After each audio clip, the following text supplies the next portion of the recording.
Hello, good evening, and welcome to our Tuesday night episode of Brett's Old Time Radio Show. A huge thank you for joining me once again for our regular late night visits to those dusty studio archives of old time radio shows right here at my home in the southwest of the United Kingdom. I'm Brett, I'm your host for a Nighttime Podcast. Welcome along, one and all, to, another episode. Glad you could join us. Flipping freezing. It's gone so cold. It's proper November-y. I am planning to light a fire. It'll be the first one of the season, the first one of kind of this winter, autumn, winter. When is winter? When does winter start? It's got to be soon, hasn't it? But it's gone flipping cold. Took William to school this morning, and the windscreen was a bit on the icy side, and it was so chilly. If you're out and about, wrap up warm. That's my advice for you. Now then, don't forget, we've got a bunch of social media. We've changed the name of our social media to Days Like This. Okay, so check out Facebook, Instagram, YouTube, TikTok. It's called Days Like This. We've gone a bit crazy on TikTok at the moment. We're getting literally millions of views. I've got one video that we did recently in the last couple of weeks, and it's had like 2 million views. It's just crazy. So I don't know what's going on, but clearly we're jolly popular, and I'm not going to complain about that. Time now. Oh, quickly, this is important. Don't forget, we've got our latest book for sale. It's the follow-on to Danger in the Spanish Sun. It's called Danger in the Espuna Mountains. So if you get a minute to check out, it would be a great stocking filler. Our latest book. Please check it out. The cover, I'm really pleased with it. It's very famous 5e, so go take a look on Amazon. Now then, with it being a Tuesday, it is of course time for another adventure with Sherlock Holmes, Dr. Watson. This one, first broadcast on the 12th of December 1948, is called The London Tower.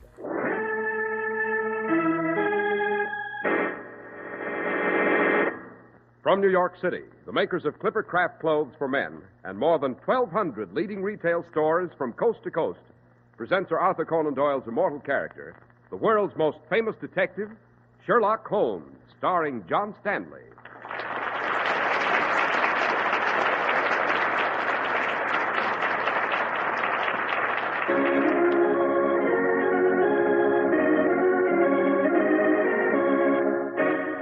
This week's story, The Adventure of London Tower. Holmes, the official police have been swarming through the Tower of London here for 2 days, and they've found nothing. That is because they've met their match, Watson. The thief who engineered this extraordinary crime is a man worthy of my own metal. Yes, but where is he? How did he escape from the tower? He didn't, Watson. Oh, but that's absurd, Holmes. He can't still be here. Can't he, Watson? Listen to that. Holmes, the killer. He is here, and he's struck again. Yes, quick. Down these stairs. After him.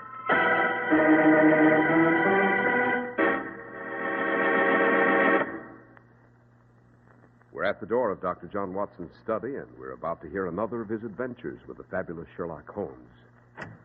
Well, good evening, Mr. Harris. Good evening, Dr. Watson. Hard at work on your memoirs as usual, I see. Well, which one is it this time?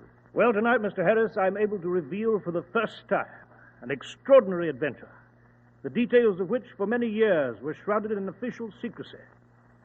It is only recently, and by dint of constant appeal to Scotland Yard and Downing Street itself, that I was given permission finally to reveal the facts of this case. Well, now you've stirred my curiosity, Dr. Watson. What is this story called? I call it The Adventure of London Tower, and I promise you an interesting evening. But now, Mr. Harris, I know you have an interesting story to give us on Clipper Craft clothes. Interesting indeed, Dr. Watson. And, Madam, I'm about to tell our listeners about sensational values in men's clothing. Well, Mr. Harris, my husband says that a really good suit costs a small fortune. Well, obviously, your husband hasn't heard about those luxurious suits that bear the famous Clipper Craft label and cost only $40 and $45. Not really. Mm-hmm. And what's more, even the superb worsted suits with the famous Clipper Craft label cost only $45. Well, I don't mean to be inquisitive, but... Oh, you want to know how Clipper Craft does it, right? Mm-hmm. Well, more than 1,200 fine independent stores from coast to coast concentrate their immense purchasing power for fabulous savings in production and distribution. Naturally, those savings are passed on to you. Yes, but I have to be convinced. Well, you can convince yourself just by comparing Clipper Craft with clothes selling for many dollars more.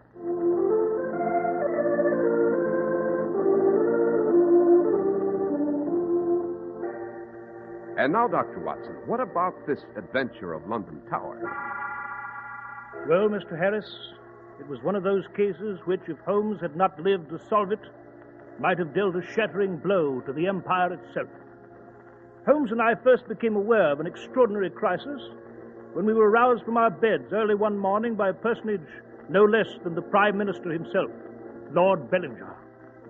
But the chain of events had already started the afternoon before, when a beefeater guide named Wilkes led a party of sightseers through the Wakefield Tower, which, as you know, is one of the many towers which go to make up that great conglomeration of buildings called the Tower of London. And there you've seen them, ladies and gentlemen. The fabulous crown jewels worth £5 million. The imperial state crown, the Queen's consort crown, the anointing spoon, the King's scepter with the Star of Africa, largest cut diamond in the world, the uncut ruby in the crown, given to the Black Prince by Pedro the Cruel and worn by Henry at Agincourt. And now, ladies and gentlemen, we'll move on to the White Tower. Now, on our way, we'll pass the outer ward, the yeoman jailer's house, and... one moment, ladies and gentlemen. Oh, I seem to have a straggler back there in the treasure room. Beg pardon, sir. What is it, guide? Why, what are you doing back here? Why haven't you come along with the others? Oh, just admiring the crown jewels here under this iron-barred case. That's as maybe, sir. But we can't allow any of the sightseers to lag behind. Not here, anyhow. Rules, you know. Yes, of course. I quite understand, guide. It's just that I cannot take my eyes from these jewels. Look at them shine. The symbols of empire. The pride of kings and the joy of queens. They're beautiful. Beautiful.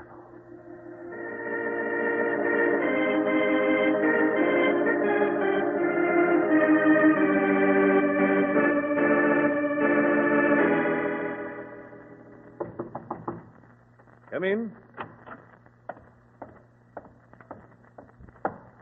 Yeoman Albert Hodgkins of the Tower Guard reporting, Major. Oh, yes, Hodgkins. At ease. Yes. Hodgkins, as Major of London Tower and Chief Constable, I seem to be having trouble with my yeoman warders lately. Let me see. You stand watch over the crown jewels with Yeoman Wilson, do you not? Yes. Quite. But it seems that Wilson is ill and confined to his quarters. I shall therefore assign another man to stand guard with you. And who will that be, Major Markham? A new man to the yeoman of the guard, Hodgkins.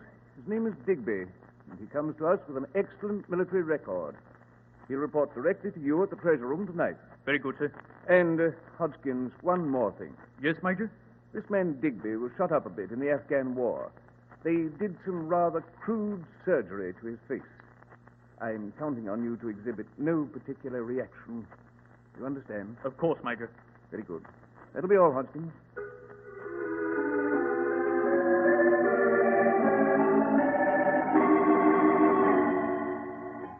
So these are the crown jewels, eh, Hodgkins? That's them, all right, Digby. Blimey. I was in His Majesty's service a long time, but I never stood a watch like this. Now, what's this here crown? That's Sir Edward's crown, made for the coronation of Charles II. And this big diamond? Oh, that's the Koh-i-Noor diamond. Used to belong to the Rajah of Lahore, that did.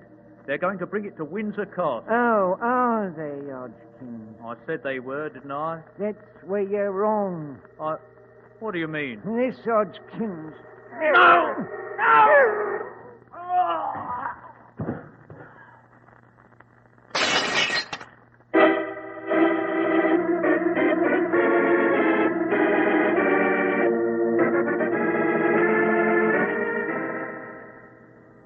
Mr. Holmes, Dr. Watson, you will forgive me if I've interrupted your slumber in the dead of night like this, but the magnitude of this crime, the immediate need of investigation... Quite, Lord Bellinger. Dr. Watson and I are at your service. So, Your Lordship, Holmes and I never expected a personal visit of the Prime Minister of England to our humble quarters here at Baker Street. Yes, Dr. Watson. In the ordinary course of events, I should have summoned you to Downing Street, but there is no time to waste.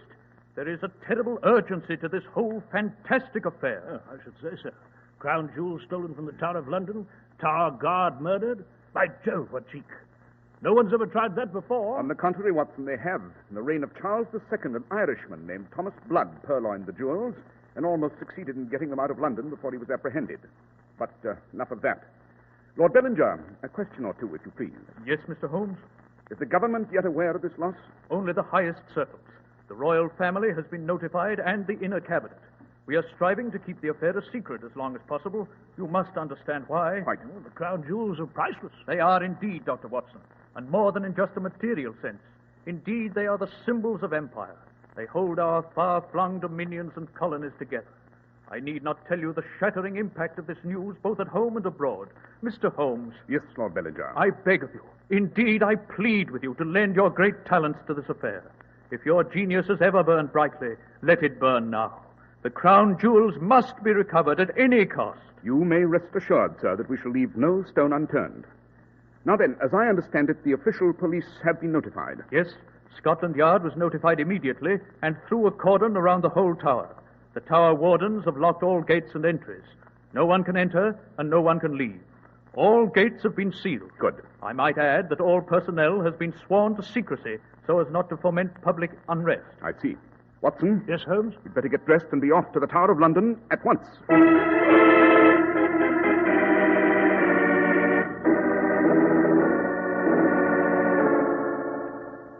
So you're Overbury, the chief warder.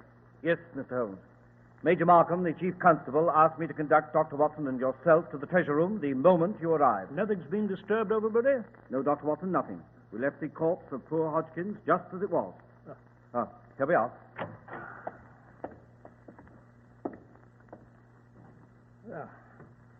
Holmes, this poor chap was stabbed. Yes, Watson. The blade was driven home by a powerful blow. Pierced the heart wall. Yes, true, Watson, true. But at the moment, I'm more interested in this smashed display case. Note the way one of the bars was filed through and bent back. Interesting. What's interesting, sir? The thief, if I recall the articles exhibited here, took an amazingly large number of these valuables. They must have been difficult to hide and bulky to carry. Overbury. Yes, Mr. Holmes. What time this morning did you discover the theft? Why, about 4 o'clock, sir. What did you do after that? I immediately ordered the alarm and notified Major Markham. He was just finishing his bath. Bath? Well, Watson, there's nothing more to be seen here. Now then, Overbury. Yes, sir. Be good enough to take us to the chief constable, Major Markham. Yes, sir. Come with me, gentlemen. The major is occupying temporary quarters just over the water gate.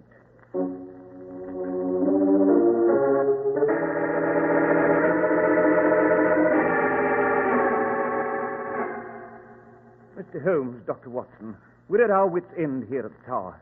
It's incredible, gentlemen, incredible that a thief could loot the crown jewels and escape from the tower as pretty as you please. What makes you think he escaped, Major Markham? Oh, come now, Holmes.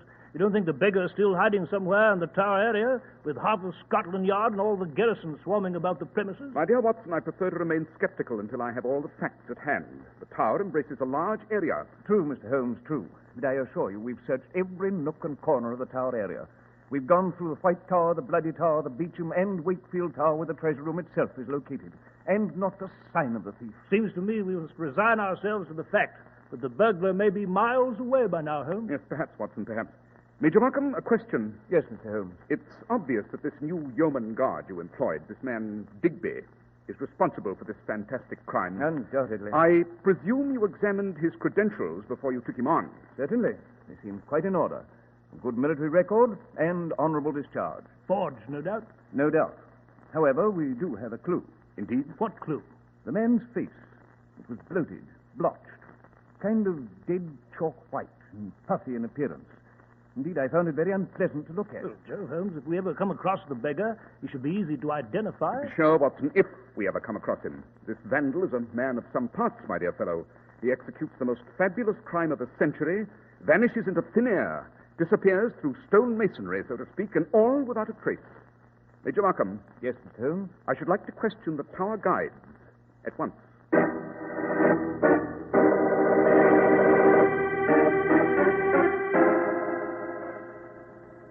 Now then, Wilkes, your duty is to take sightseers through the treasure room in Wakefield Tower. Yes, Mr. Holmes.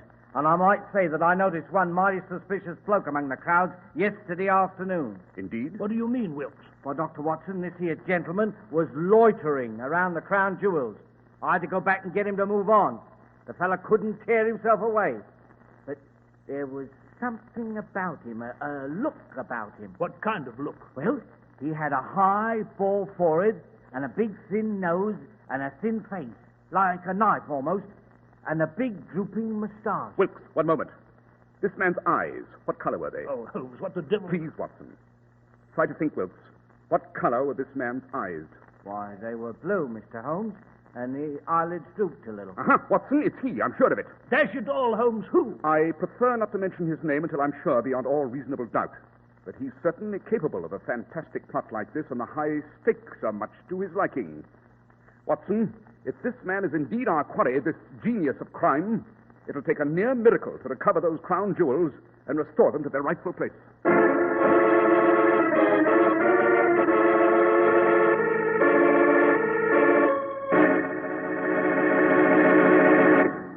Well, Dr. Watson, so far it's been some adventure. Yes, Mr. Harris. I consider it unique among my memoirs. Yes, unique. Say, you've given me just the word I need when it comes to Clippercraft clothes, Dr. Watson. Now, getting back to your husband, madam. Yes, I've got to be getting back to him, but, well, how do we distinguish a genuine Clippercraft? Well, how do you determine that silver is sterling? By the mark of sterling, of course. No suit or coat is a genuine Clippercraft unless it bears the renowned Clippercraft label. That Clippercraft label is your proof of quality and value. But what about Clippercraft coats, Mr. Harris? Ah, truly expensive-looking Clippercraft top coats and overcoats are the sensation of the nation at only $40 to $47.50. And speaking of sensations, just wait till your husband sees Clippercraft's handsome new zipper-lining top coats. Where can we shop for these wonderful Clippercraft clothes? In your very own community at the friendly independent store that sells Clippercraft clothes. Well, if they look as good as you make them sound. Uh-huh, they really do. That's why men who know insist on Clippercraft clothes bearing the Clippercraft label. So be sure to visit the Clippercraft store in your city. These leading stores in the metropolitan area are proud to add their names to Clippercraft in your suits, top coats, and overcoats. In Manhattan, John Wanamaker Men's Stores, Broadway at 8th and 67 Liberty Street. Saks 34th, Broadway at 34th. In Brooklyn, Abraham and Strauss. In Newark, New Jersey, Boulevard Men's Shop, Kresge Newark. And in Jamaica, the B&B Clothes Shop, 16408 Jamaica Avenue.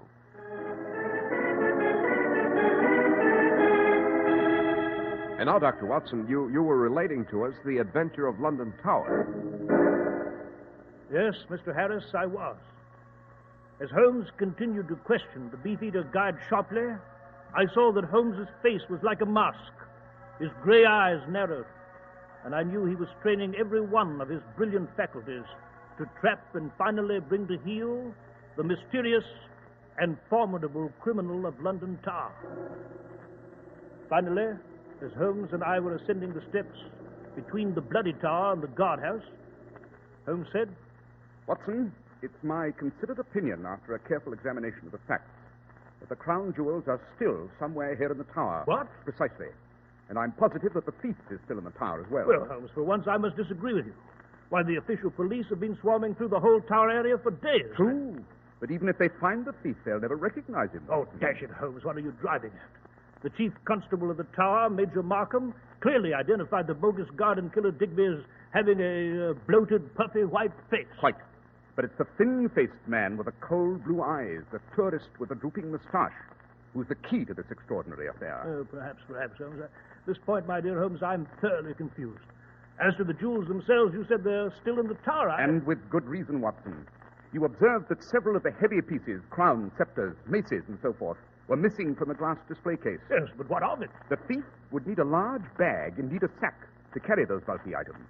It's doubtful whether he could have slipped by the outer garrison guard without being examined. Holmes, what was that? Just a minute, Watson. Listen. Holmes, a scream. It came from the armory room. Someone's running. Quick, Watson. The killer. He struck again.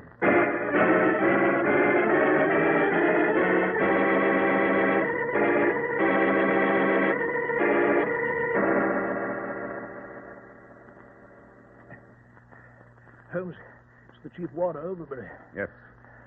He's dead. Stabbed through the body. Yes, quite. But note this suit of armor. It's been tipped from its standing position in the wall and fallen to the stone floor. That was the metallic sound we heard. But I don't understand. Uh-huh. What is it, Holmes? What are you picking up from the floor? Observe, Watson. Well, it's a diamond. Exactly. It broke off from one of the crown pieces, no doubt, when the suit of armor crashed to the floor. Then, Holmes, the thief concealed the crown jewels in this hollow suit of armor. Precisely. It's obvious that he was surprised in the act of recovering his loot by the chief warder here. Then the crown jewels are still in the tower, Holmes. The garrison is guarding every gate and entrance. Quite. So that... Our man has a very real problem of getting the valuables out of the tower.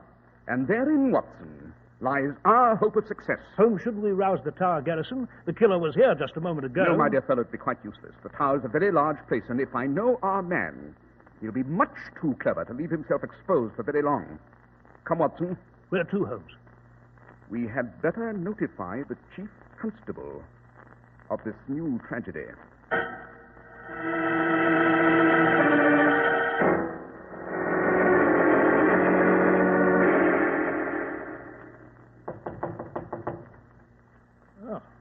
Major Markham doesn't seem to be in, Holmes. The door's ajar. In that case, suppose we go in and wait.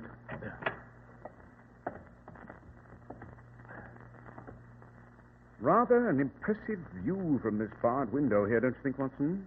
Yes, Holmes. We seem to be just above the outer wall, and the River Thames just beyond the wall. I must say, however, I find this panorama rather depressing. These grey towers, Watson, have hidden many a shriek of torture. Many a royal prisoner has languished in its dungeons. Many others came through the traitor's gate and thence to the headsman's axe. Hello, what's this? Holmes, what are you... Watson, note the bars on this window. Here, near the base. Well, they've been partially filed through. Precisely, and for a very good reason. It might be well to make a detailed study of this room while... Uh-huh. What is it, Holmes? Note, Watson, observe. On this wash basin... Oh, dash it, Holmes. I don't see anything. Don't you, Watson? Use your eyes. Here is a tiny globule of paraffin, not much larger than the head of a pin. Paraffin? Quite. Well, what of it? Everything, Watson, everything. This tiny globule of paraffin is the hinge of this entire case. It clarifies the riddle of the bogus guard Digby. Holmes, what the devil are you talking about? Obvious, my dear fellow, obvious. Good evening, gentlemen. Oh, Major Markham, we're just waiting for you. Major, I trust that you are aware that your chief warder, Overbury, has just been murdered. Yes, Mr. Holmes, I am. One of my men found his body in the armory room. We are thoroughly combing the various towers at this moment, and we've doubled the guard at all gates and entrances. Excellent, Major, excellent. But you must go even further than that. The crown jewels are still somewhere in London Tower. What? You're sure of that, Mr. Holmes? I am indeed. The killer had hidden his loot in a suit of armor in the armory room. He was surprised by Overbury, the chief warder, and murdered him. No doubt our thief has hidden the loot elsewhere. Yes, but Holmes, how is he going to get it out of the tower? Every gate and entrance is guarded. Yes, quite, Watson, quite. Perhaps we can tree our quarry by closing in with a rigid room-by-room search. You have the personnel to conduct this kind of search, Major Markham? Of course. And I shall order it to begin immediately. Excellent. Come, Watson. Where to, Holmes? First, to Baker Street. There's a bit of research I must do there, specifically on a certain new discovery in Vienna. After that, we shall go to Downing Street. It's high time we gave the Prime Minister a report on our findings.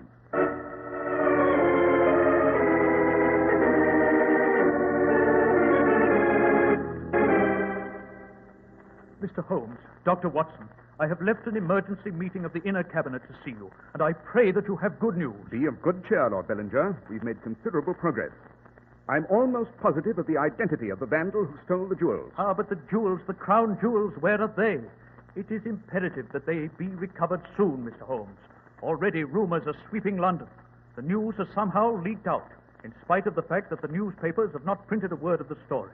The Foreign Secretary and the Home Secretary are in a state of agitation, not to mention the Bank of England itself. We must find the crown jewels, Mr. Holmes, and soon we must. Patience, Lord Bellinger, patience. If I'm not wrong in my analysis of events yet to come, we shall close this case and recover the crown jewels tonight. Tonight, Holmes? You mean you know where they're hidden? No, but I expect someone else will find them for me. And when he does, you and I will be waiting to receive them. You mean inside the tower? On the contrary, Watson. I mean outside the tower.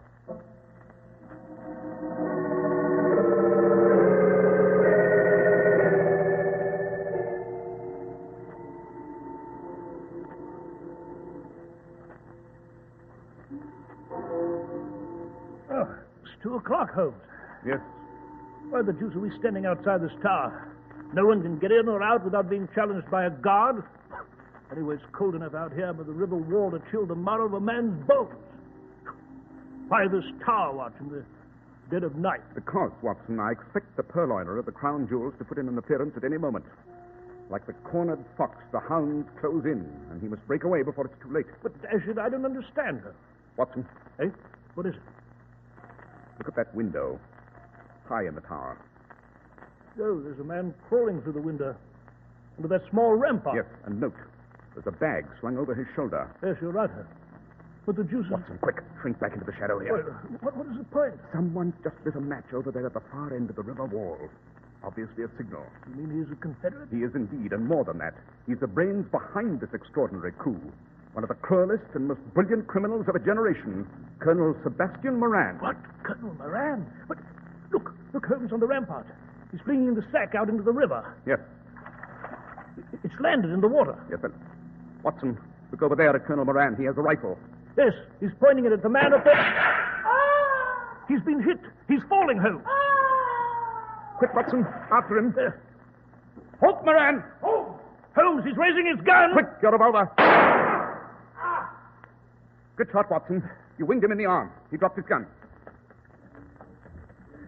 Halt, Moran! He's running along the river wall. Oh, I missed him, curse it. There's this darkness here. Holmes is going to dive into the Thames from the wall. There he goes!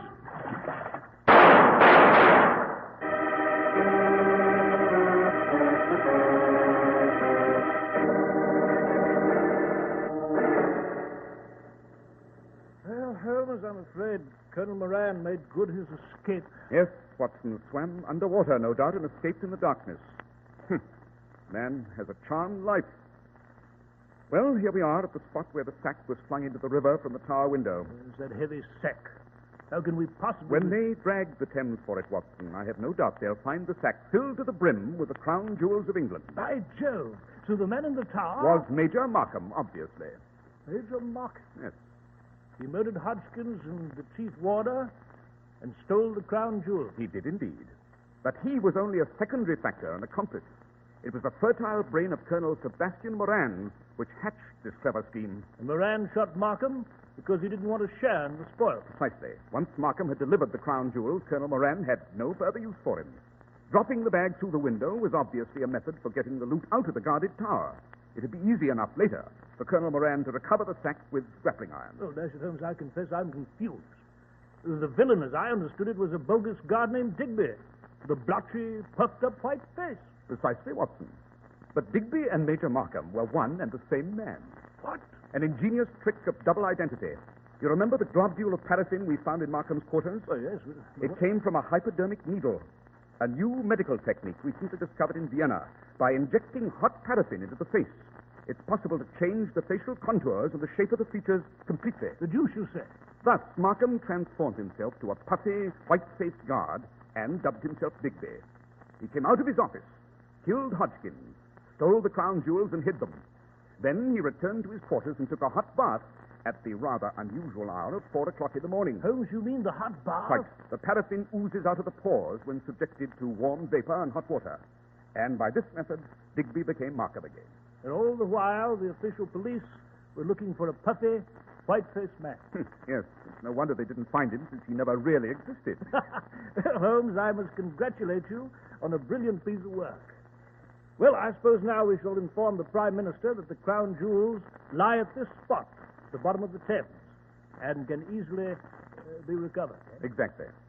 But for myself, the case is not yet closed. What do you mean, Holmes? Colonel Sebastian Moran is still at large. But someday we shall meet again.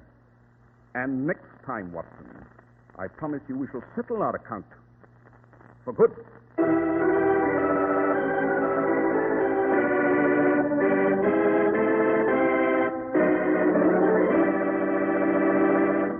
And did Holmes settle that account finally, Dr. Watson? He did indeed, Mr. Harris. He finally brought Moran down in another adventure, the case of the empty house. I might add that Colonel Sebastian Moran was considered the best rifle shot in India. and his feat in shooting Major Markham off that tower rampart was an exceptional bit of marksmanship. Well, Dr. Watson, it's certainly been an exciting case. And now, can you tell us something about next week's story? Next week, Mr. Harris, I shall relate to you the famous adventure of the Speckled Band. It concerns an iron safe, a whistle in the night, and a bed that couldn't be moved.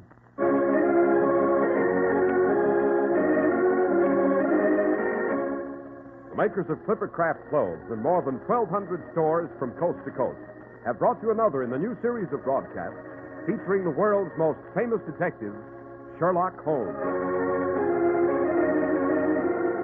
Our stories are based upon the character Sherlock Holmes, created by Sir Arthur Conan Doyle, and the program is produced and directed by Basil. Sherlock Holmes is played by John Stanley, Dr. Watson by George Spelter. This week's story was written by Max Ehrlich, with special music by Albert Berman.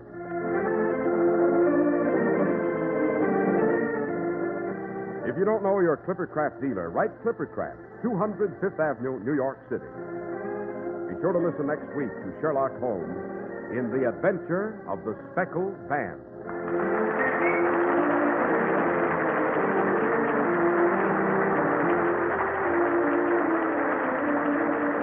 This is Cy Harris speaking for Clippercraft Clothes. This is the Mutual Broadcasting System. In just a moment, you'll hear Behind the Front Page. For non-stop service to Jacksonville, call Eastern Airlines. Fly to Jacksonville non-stop in 3 hours and 11 minutes. For immediate reservations, call Eastern Airlines. This is WOR, New York. Welcome back. I hope you enjoyed our latest adventure with Sherlock Holmes and Dr. Watson. And don't forget, with it being a Wednesday, it is Dangerous Assignment coming tomorrow at 5 p.m. UK time. Thanks for listening. I'll be with you 7 days a week, each and every week, and I'll see you tomorrow on Brett's Old Time Radio Show. Love you. Bye.